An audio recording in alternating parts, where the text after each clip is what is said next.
Patrice Baudouin, coach en potentiel humain. Nous sommes beaucoup plus puissants que l'on pense. Vous réfléchirez à celle-là. C'est mon nouveau slogan. On est bien plus puissant qu'on pense. Cette semaine, un autre mercredi, on continue nos bonnes habitudes. Wow, quel beau jeu de mots. J'ai inventé ça direct là. On parle d'habitude. Pas pire celle-là. Donc, les habitudes. Nous devenons nos habitudes. C'est ça qui détermine qui on est. C'est pas nécessairement la motivation, c'est quoi je veux pas. Oui, ça va aider dans le processus de la création de votre vie. Mais ce qui est le plus puissant, c'est vos habitudes. Puis ça commence par vos habitudes de pensée. Comment vous pensez régulièrement ou généralement dans votre vie? Négativement? Positivement? Comment vous voyez les défis? Comme des problèmes à résoudre? Comme des calamités? Ou comme des opportunités? Fait que nos habitudes déterminent qui on est. Puis ça commence effectivement avec nos habitudes ici, dans l'être humain que nous sommes. Les habitudes de penser, mes habitudes de me sentir, comment je me sens dans mes journées. Dépressif, anxieux, joyeux. Ça fera pas le même être humain, ça là. Puis bien entendu, nos comportements. Souvent, on va beaucoup focuser ou porter attention à nos comportements dans nos habitudes. Mais c'est bien plus profond que ça. Une habitude, c'est construit sur, checkez bien ça, l'idée ou l'identité que je me donne. Une identité, ça commence toujours par je suis. Je suis un pas bon. Ça se pourrait-tu que ça influence ma vie, ça? Je suis sportif. Pensez-vous que ça influencera pas ma vie, ça? Puis, on peut configurer ça des identités qui vont venir influencer ma personnalité, c'est-à-dire ma façon de penser, de me sentir et de me comporter. Puissant, hein? Fait que souvent, les habitudes, on se prend du mauvais bord. On veut changer le comportement. Je vous reviens avec une technique, une façon de faire, là, mais on travaille sur le comportement. Mais on doit changer, premièrement, l'être humain qui est ici en arrière. Si je veux modifier plus efficacement et rapidement les habitudes. Si ça te tente, tu pourras lire un magnifique livre qui s'intitule en anglais Atomic Habits, mais en française, qui s'intitule, excusez, je le lis, Un rien peut tout changer. James Clear, vraiment intéressant. Je me suis beaucoup intéressé à ça, les habitudes. Puis en passant, une dépendance, c'est une mauvaise habitude. Avec ses particularités, mais c'est une mauvaise habitude pareil. Alors ça aussi, une dépendance, je vais devoir considérer l'être humain qui a derrière le comportement ou l'habitude pour pouvoir transformer justement mes comportements ou mes actions en habitudes positives. C'est fou, hein? J'ai toujours pensé, moi, que faut être motivé, puis je vais aller m'entraîner. Là, on est motivé, on y va.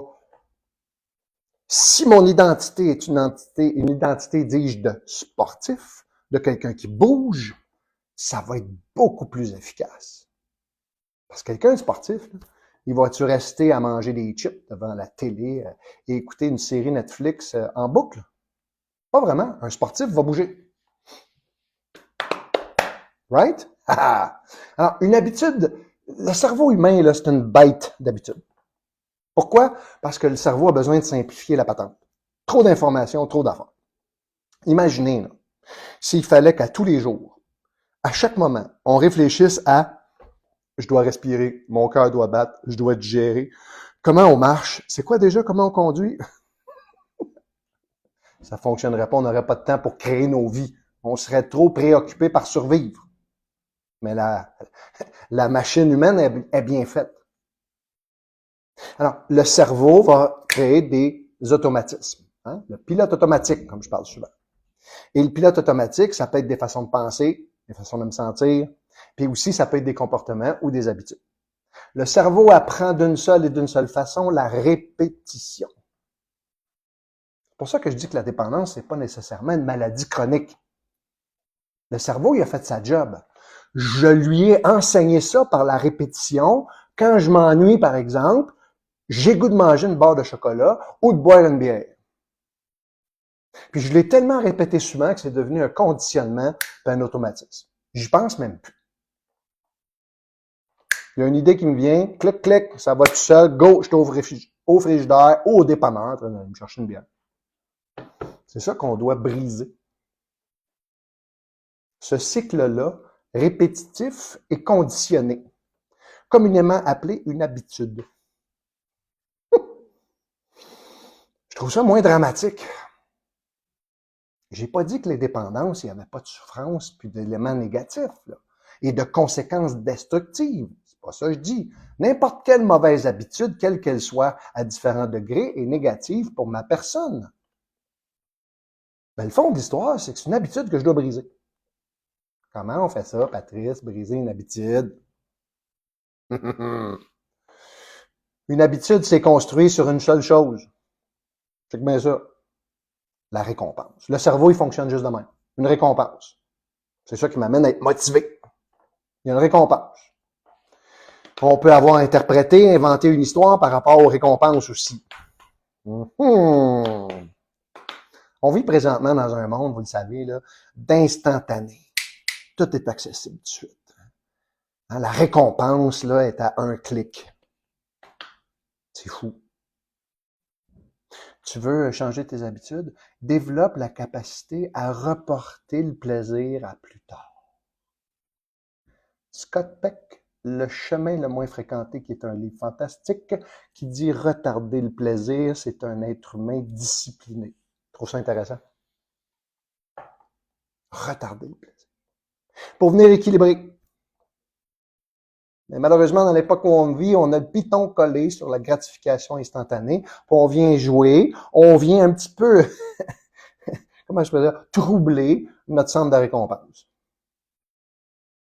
Réfléchissez à ça. Alors voici une façon de faire pour tranquillement changer nos habitudes efficacement et plus rapidement. Un, je vous l'ai dit, changer mon identité. Alors ça serait important que tu fasses un inventaire de c'est quoi je me dis dans ma tête, c'est quoi mon identité. Je suis un pas bon, j'y arriverai pas. Je suis un alcoolique. Eh boy, ça m'a enfouetté quelques-uns, ça. C'est une identité, ça. Mais personnellement, je suis pas une bouteille d'alcool à deux pattes, moi, là. Je suis un être humain qui a eu ce comportement-là dans ma vie d'abus de l'alcool ou d'autres substances. Je suis pas un alcoolique, je suis pas un toxicomane, je suis pas un pas bon. Souvent, ça vient avec vraiment un biais très négatif, ce genre d'identité-là. Je suis un sportif, je suis un fainéant, je suis un résilient, je suis puissant. Vous comprenez que on peut toutes ces identités-là peuvent complètement changer notre vie, là, d'un bord comme de l'autre. Ça serait important de voir c'est quoi tu t'es raconté, répété dans ta tête que tu étais.